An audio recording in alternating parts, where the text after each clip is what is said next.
பொறியியல் கனவுகளை நனவாக்க நமது Rasi college of engineering counselling code 1437 Tambaram to Oragadam state highway Padappai. 46 ஆண்டுகள் நீங்க கடுமையாக உழைத்து பாமக ஒரு கட்டமைப்பு உருவாக்கி இருக்கீங்க. இப்போ உங்க மோதல் காரணமாக 96,000 கிராமங்கள் 96,000 கிராமங்களுக்கு என் கால்கள் பாலம். மோதல் காரணமா தொண்டர்கள் சோர்வடைந்து அந்த கட்டமைப்பு உடைகின்ற ஒரு சூழ்நிலை உருவாயிட்டு அது கிடையாது. ஏன்னா எப்பொழுதும் தொண்டர்கள் கிடையாது, அவங்க மக்களுக்கு தொண்டு செய்கிறவர்கள், மக்களுக்கு தொண்டு செய்கிற அவர்கள் மக்கள் தீர்ப்பு மகேசன் தீர்ப்பு என்று சொல்கிற மக்களுக்கு தொண்டு செய்கிறவர்கள் அவர்களை போய் என்னுடைய தொண்டர்கள் என்று சொல்ற அவர்கள் நான் முதல்ல சொன்ன மாதிரி அவர்கள் தான் வணங்கப்பட வேண்டிய ஒரு தெய்வங்கள். சமூக நீதி பேரவையின் தலைவர் வந்து பாடு வந்து நீக்கிருக்கீங்க. அன்புமணி தொடர்பாக சொல்லியிருக்காரு. அது மேல நீங்க வந்து கோபம் என்றவர் வந்து நியமனம் பண்ணிருக்கீங்க வழக்கறிஞரா. அவரு வந்து அந்த பதவிக்கு லாயற்றவர், வழக்கறிஞர் இருக்கிறதே வந்து தகுதியற்றவர் அப்படின்னு சொல்லியிருக்காரு. உங்களுடைய கருத்து யார் சொல்றது? அன்புமணி ராமதாஸ் வந்து பேசியிருக்காரு.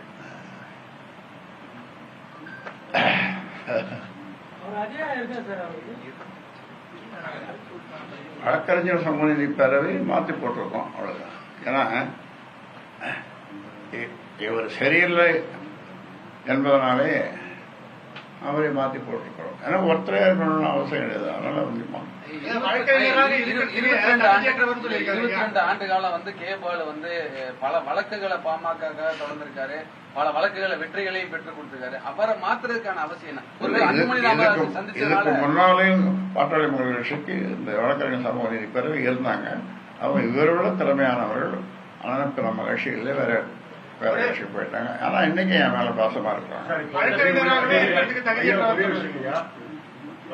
தொடர்ந்து இருக்கிற அந்த ஒரு மாசத்தோட குழப்பம் ஐயா தெளிவா என்ன சொல்றீங்க? அன்புமணிக்கும் உங்க தொண்டர்களுக்கும் சொல்ல வேண்டிய கருத்து 2026 அப்புறம் உங்களுக்கு அந்த பதவி கொடுக்குறப்பா ஐயா என்ன சொல்லுவாரு? போர்வே சொல்லுவீங்கன்னா நீங்க சொல்ற மாதிரியே இந்த தேர்தல் முடிந்த பிறகு எல்லாமே அது மாறி போயிட்டோம்.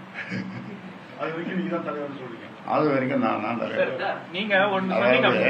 அதாவது இதை நிறுவிய நான் ஒரு தலைவர் பதவி தான். வேற வந்து நான் வந்து கூட்டணி சேர்ந்து கூட்டணி மந்திரி சபையில போய் மந்திரியா அந்த சீட்டை அந்த மாதிரி எப்பொழுதும் எந்த காலத்திலையும் சத்தியமா அமைச்சர் பதவிக்கு அரசியல் அந்த மாதிரி இதுக்கும் நான் போக மாட்டேன். தலைவர் பதவி ஏன்னா அது இவருடைய நடத்தையினால, அதாவது நிர்வாக குழு கூட்டத்தை கூட்டினேன். அந்த நிர்வாக குழு கூட்டத்தில் பகிரங்கமாக சொன்னேன். ஒருவர் லேசாக இவரை விமர்சித்தார். 19 பேர் மொத்தம் நிர்வாகக்குழு. ஒருவர் இவரை லேசாக விமர்சித்தார். அது நல்ல விமர்சனம். அப்பொழுது பாய்ந்தார். அவர் துப்பாக்கி இருந்தால் சுட்டிருப்பார் அவரை. அந்த அளவு பாய்ந்தார்.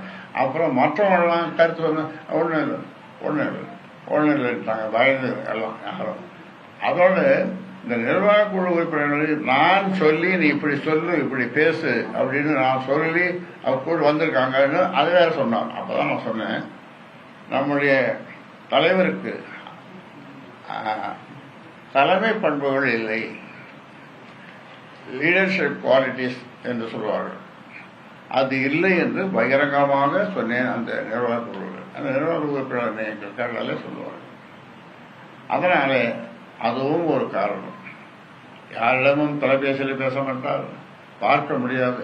இப்பதான் கூவி அழைக்கிறார், வாங்க வந்து பிரியாணி சாப்பிட்டுட்டு போங்க, ஆமா களைப்பா இருக்கிறீங்க, தண்ணி குடிங்க, ஒரு போன் நம்பர் உங்களுக்கு கொடுக்குறேன், அந்த போன்ல என்னோட கதையும் கொடு. ஐயா உங்க கூட இருக்கிற அன்பழகன் வந்து பணம் வாங்கிட்டு தான் வந்து மாவட்ட செயலர்கள் புதிய நிர்வாகிகள் போடுறாங்கன்னு அன்பழகன் மீதியும் TK மணி மீதியும் கடுமையான குற்றச்சாட்டு வச்சிருக்காங்க. அது உண்மைதானா?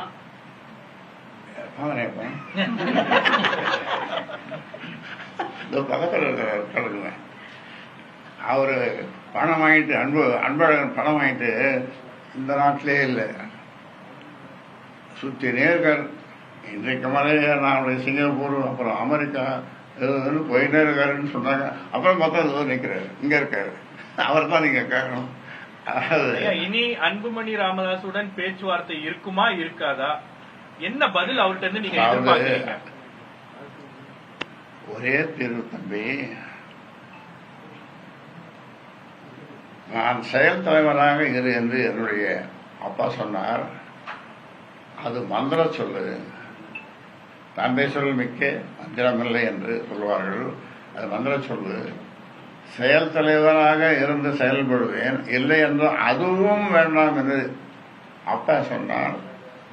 சாதாரண தொண்டனாக இருந்த அவர் காட்டுகின்ற வழியிலே செல்வேன். அதாவது இதிகாசம் புராணங்களில் உங்களுக்கு நம்பிக்கை இருக்கா? இருக்கு இல்லையா? உங்களுக்கு நம்பிக்கை இருக்கா? இருக்கு.